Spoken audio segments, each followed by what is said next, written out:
Hi everyone! Today we're going to read Chapter 9. Chapter 9 is titled The Race. Searchlight sprang forward with such force that little Willie couldn't hang on. If it weren't for a lucky grab, he would have fallen off the sled for sure.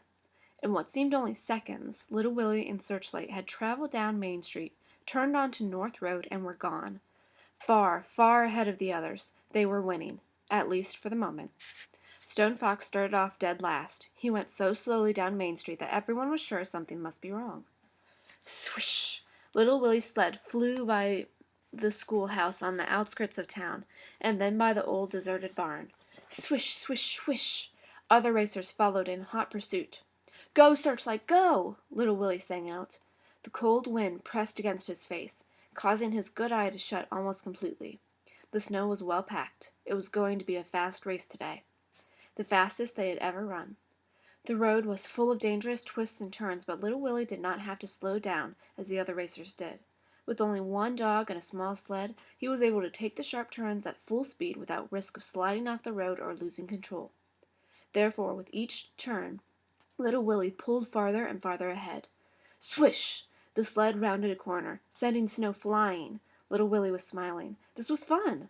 About 3 miles out of town, the road made a half circle around a frozen lake. Instead of following the turn, little Willie took a shortcut right across the lake. This was tricky going, but Searchlight had done it many times. Little Willie had asked Mayor Smiley if he was permitted to go across the lake, not wanting to be disqualified. "As long as you leave town heading north and come back in the south road," the mayor said, "anything goes." None of the other racers attempted to cross the lake, not even Stone Fox. The risk of falling through the ice was just too great. Little Willie's lead increased. Stone Fox was still running in last place, but he was picking up speed. At the end of 5 miles, little Willie was so far out in front that he couldn't see anybody behind him when he looked back. He knew, however, that the return 5 miles going back into town would not be this easy. The trail along the south road was practically straight and very smooth, and Stone Fox was sure to close the gap. But by how much? Little Willie didn't know. Doc Smith's house flew by on the right. The tall trees surrounding her cabin seemed like one solid wall. Grandfather's farm was coming up next. When Searchlight saw the farmhouse, she started to pick up speed. "No, girl," little Willie yelled, "not yet." As they approached the farmhouse, little Willie thought he saw someone in the grandfather's bedroom window. It was difficult to see with only one good eye. The someone was a man, with a full beard.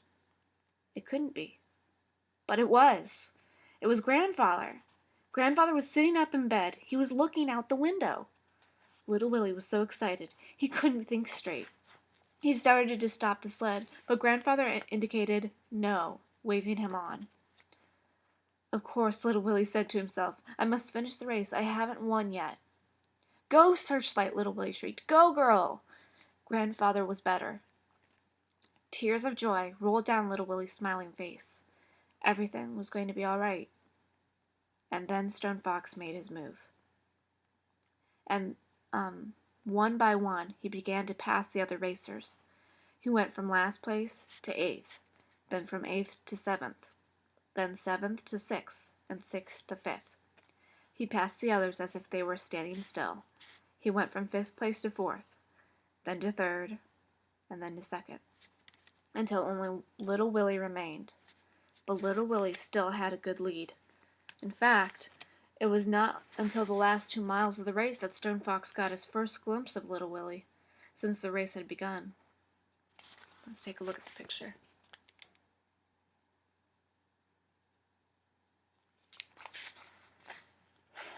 The 5 silhouettes looked magnificent as they moved effortlessly across the snow. Stone Fox was gaining, and he was gaining fast, and little Willie wasn't aware of it. "Look back, little Willie, look back!" But little Willie didn't look back. He was busy thinking about Grandfather. He could hear him laughing and playing his harmonica. Finally, little Willie glanced back over the shoulder. He couldn't believe what he saw. Stone Fox was nearly on top of him. This made little Willie mad. Mad at himself. Why hadn't he looked back more often? What was he doing? He hadn't won yet. Well, no time to think of that now. He had a race to win. "Go, Searchlight! Go, girl!" But Stone Fox kept gaining, silently and steadily. Go, Searchlight, go! The lead Samoyed passed little Willie and pulled up even with Searchlight. Then it was a nose end, but that was all. Searchlight moved forward, inching her nose ahead. Then the Samoyeds regained the lead. Then Searchlight. When you enter the town of Jackson on the south road, the first buildings come into view about a half a mile away. Whether Searchlight took those buildings to be Grandfather's farmhouse again, no one can be sure, but it was at that time that she poured on the steam. Little Willie's sled seemed to lift off the ground and fly. Stone Fox was left behind. But not that far behind. Okay, guys, that's the end of chapter 9. Pretty exciting. We're going to get to chapter 10 in just a minute. So, we'll see what happens. Bye, guys.